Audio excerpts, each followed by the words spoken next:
ಮೂರು ಪಕ್ಷಗಳಲ್ಲೂ ಸಕ್ಕರೆ ಕಾರ್ಖಾನೆ ಮಾಲೀಕರಿದ್ದು ಇವರು ಕಾರ್ಖಾನೆ ಮಾಲೀಕರು ಪರವಾಗಿದ್ದಾರೆ ಅಂತಕ್ಕಂಥ ಒಂದು ಅಪಾದನೆ ಇದೆ ಜನಪ್ರತಿನಿಧಿಗಳ ಮೇಲೆ. ನಮ್ಮ ಪಕ್ಷದಲ್ಲಿ ಬಂಡಪ್ಪ ಕಾಶ್ಯಪ್ನವರು ಏನು ಮಂತ್ರಿಮಂಡಲ, ನನ್ನ ಮಂತ್ರಿಮಂಡಲದಲ್ಲೇ ಇದ್ದರು. ಒಂದು ಅವ್ರ ತಂದೆ ಕಾಲದಲ್ಲಿ ಯಾವುದೋ ಒಂದು ಸಣ್ಣ ಕಾರ್ಖಾನೆ ಇಟ್ಕೊಂಡಿದ್ರು. ಈಗಾಗಲೇ ಅವರು 3 ವರ್ಷದಿಂದನೇ ಮಾರಾಟನೂ ಮಾಡಿಬಿಟ್ರು ಸವಾಸ ಬೇಡ ಅಂತ. ನನ್ನ ಪಕ್ಷದಲ್ಲಿ ಜನತಾ JDSದಲ್ಲಿ ಯಾವುದೇ ಸಕ್ಕರೆ ಕಾರ್ಖಾನೆ ಮಾಲೀಕರು ನಮ್ಮ ಪಕ್ಷದಲ್ಲಿಲ್ಲ.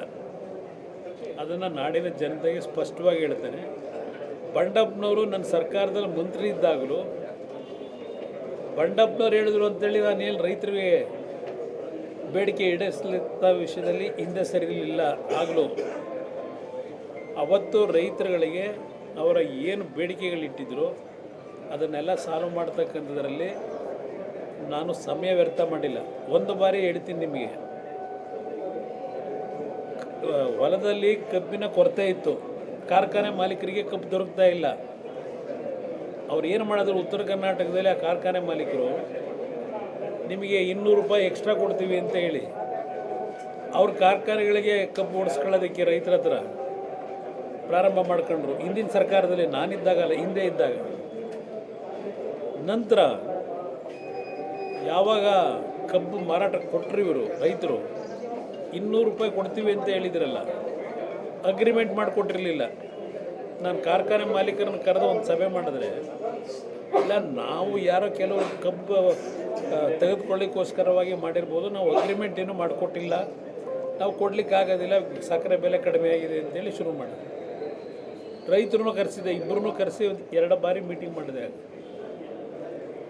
ನೀವು ಅಗ್ರಿಮೆಂಟ್ ಮಾಡಿದಿರೋ ಇಲ್ವೋ, ಮೊದಲು ನೀವು ರೈತರಿಗೆ ಏನು ಕೊಡಬೇಕು ಕಮಿಟ್ ಆಗಿದ್ರೆ ಕೊಡಿ.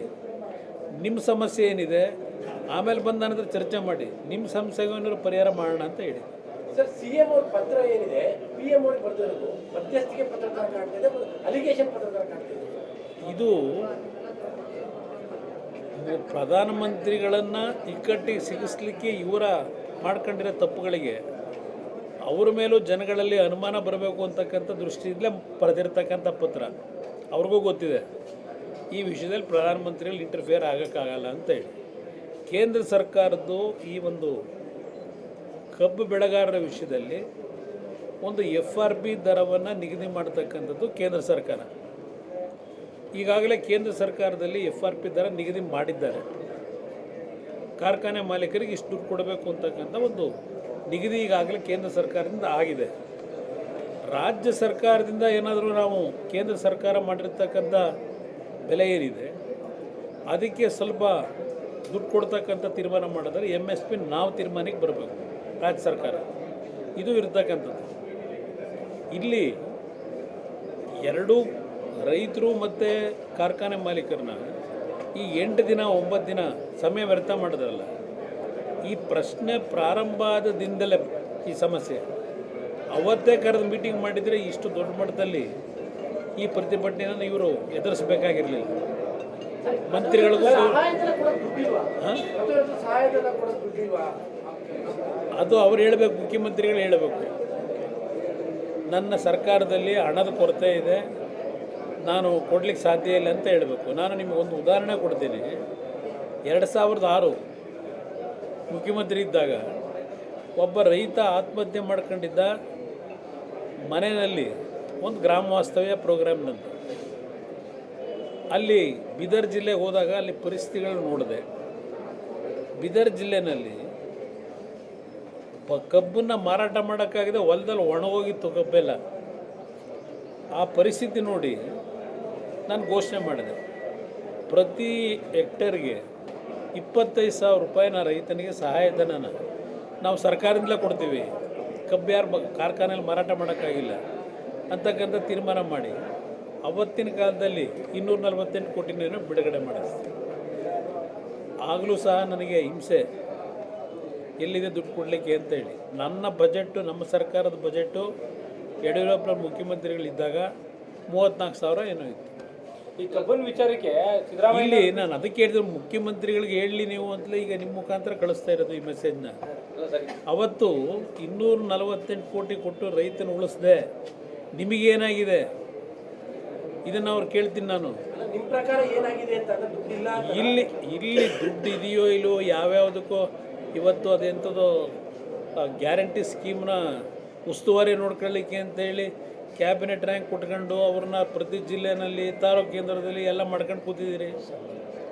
ಅವಶ್ಯಕತೆ ಏನಿದ್ದೀವೆಲ್ಲ ದುಡ್ಡು ಇದೆ, ರಾಜ್ಯದಲ್ಲಿ ದುಡ್ಡಿನ ಕೊರತೆ ಇಲ್ಲ ನನ್ನ ಅಭಿಪ್ರಾಯದಲ್ಲಿ. ಇಲ್ಲಿ ಈ ನಾಡಿನ ಜನ ರಾಜ್ಯದ ಖಜಾನೆ ತುಂಬಿಸ್ತಕ್ಕಂಥದ್ರಲ್ಲಿ ನೀವೇ ಬರೀತೀರಿ, ದೇಶದಲ್ಲೇ ಮೊದಲನೇ ಸ್ಥಾನದಲ್ಲಿ ಇರ್ತಕ್ಕಂಥ ರಾಜ್ಯ ಇದು. ಇಲ್ಲಿ ಯಾವುದೇ ರೀತಿಯ ದುಡ್ಡಿನ ಕೊರತೆ ಇಲ್ಲ ನನ್ನ ಅಭಿಪ್ರಾಯದಲ್ಲಿ. ಇವರಿಗೆ ಆ ರೈತರ ಬಗ್ಗೆ ಕನಿಕರ ಇಲ್ಲ ಅನ್ನೋದು ನನ್ನ ಅಭಿಪ್ರಾಯ. ಈಗ ಅಲ್ಲಿರುವಂತಹ ಸಚಿವರು ಕಾರ್ಖಾನೆ ಮಾಲೀಕರಿರಲ್ಲ, ಅವರ ಒತ್ತಡಕ್ಕೆ ಏನಾದ್ರು ಮಣಿತಾ ಇದ್ದಾರೆ ಸಿದ್ದರಾಮಯ್ಯ? ಒತ್ತಡ ಇದೆಯಾ ಅವರಿಗೆ ಅಂತ? ಇರ್ಬೋದು. ಯಾಕೆಂದರೆ ಬೆಳಗಾವಿನಲ್ಲಿ ಆಲ್ಮೋಸ್ಟ್ ಆಲ್ ಎಲ್ಲ ಜನಪ್ರತಿನಿಧಿಗಳು ಒಂದೊಂದು ಕಾರ್ಖಾನೆ ಕಟ್ಕೊಂಡವ್ರು, ಕೆಲವರು 2-2, 3-3 ಕಟ್ಕೊಂಡವ್ರು. ಬೆಳಗಾವಿನಲ್ಲೇ ಸುಮಾರು 30ಕ್ಕೂ ಹೆಚ್ಚಿನ ಸಕ್ಕರೆ ಕಾರ್ಖಾನೆಗಳಿರೋದು. ಅವರ ಒತ್ತಡ ಇದೆಯಾ ಅಂತ ಅವರು? ಇಲ್ಲ, ಇರ್ಬೋದು. ನನ್ನ ಅಭಿಪ್ರಾಯದಲ್ಲಿ ಇವತ್ತು ಈ ರೀತಿ ರೈತರ ಬಗ್ಗೆ ಅಸಡ್ಡೆಯಿಂದ ಬೇಜವಾಬ್ದಾರಿ ತಂದಿಂದ ನಡ್ಕೋತಾ ಇರ್ತಕ್ಕಂಥ ಸರ್ಕಾರದ ನಡವಳಿಕೆ ನೋಡಿದ್ರೆ ಇವರು ರೈತರನ್ನ ಉಳಿಸ್ಬೇಕು ಅನ್ನೋದಕ್ಕಿಂತ ಹೆಚ್ಚಾಗಿ ಅಲ್ಲಿರ್ತಕ್ಕಂಥ ಜನಪ್ರತಿನಿಧಿಗಳ ಕಾರ್ಖಾನೆಗಳನ್ನು ಉಳಿಸ್ಬೇಕು ಅಂತಕ್ಕಂಥ ಇವ್ರ ಅಭಿಪ್ರಾಯ ಇದೆ ಅಂತ ರೈತರು ಮತ್ತೆ ಕಾರ್ಖಾನೆ ಮಾಲೀಕರ ಜೊತೆ ತಾವೇನಾದ್ರೂ ಸಭೆ ಮಾಡಿ ಮಾತನಾಡುವಂಥದ್ದು? ಇಲ್ಲ, ನಾನು ಕಾರ್ಖಾನೆ ಮಾಲೀಕರು ನಾನು ಕರೆದ್ರೆ ಬರ್ತಾರಾ? ಕಾರ್ಖಾನೆ ಮಾಲೀಕರದು ಪ್ರಶ್ನೆ ಇಲ್ಲ. ಇಲ್ಲಿ ಪ್ರಶ್ನೆ, ನಾನು ಇವತ್ತು ಮುಖ್ಯಮಂತ್ರಿಗಳನ್ನ ಮೊನ್ನೆನೂ ಹೇಳಿದ್ದೀನಿ. ಮುಖ್ಯಮಂತ್ರಿಗಳು ಈಗ HK ಪಾಟೀಲ್ನ ಮೊನ್ನೆ ಕಳಿಸಿದರು. ಅವ್ರು ಏನು ಭರವಸೆ ಕೊಟ್ಟವರು ನನಗಿನ್ನೂ ಗೊತ್ತಿಲ್ಲ. ಮುಖ್ಯಮಂತ್ರಿಗಳ ಹತ್ರ ನಿಮ್ಮ ಮನವಿನ ಹೇಳ್ತೀನಿ ಅಂತೇಳಿ ಬಂದರು. ನಾನು ಮುಖ್ಯಮಂತ್ರಿಗಳು ಏನು ತೀರ್ಮಾನ ಮಾಡ್ತಾರೆ ನಮ್ಮ ಪಕ್ಷ ಕಾಯ್ತಾ ಇದ್ದೆ.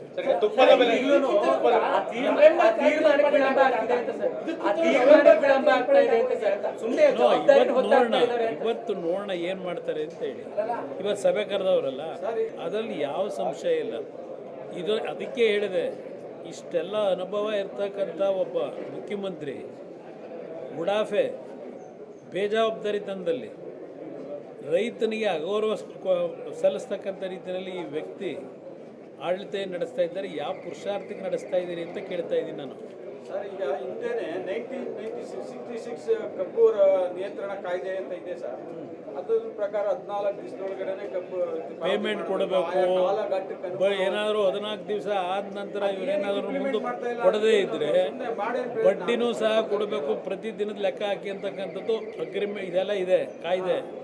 ಆದರೆ ಇವತ್ತವರೆಗೆ ಕಾಯ್ದೆಗಳನ್ನು ಯಾವ ಸರ್ಕಾರದಲ್ಲೂ ಅನುಷ್ಠಾನಕ್ಕೆ ತರೋದಕ್ಕಾಗಲಿಲ್ಲ. ಎಥೆನಾಲ್ ಖರೀದಿಯಲ್ಲಿ ರಾಜ್ಯಕ್ಕೆ ಅನ್ಯಾಯ ಮಾಡ್ತಾ ಇದೆ ಕೇಂದ್ರ ಅಂತ ಅವ್ರದ್ದು ಆರೋಪ.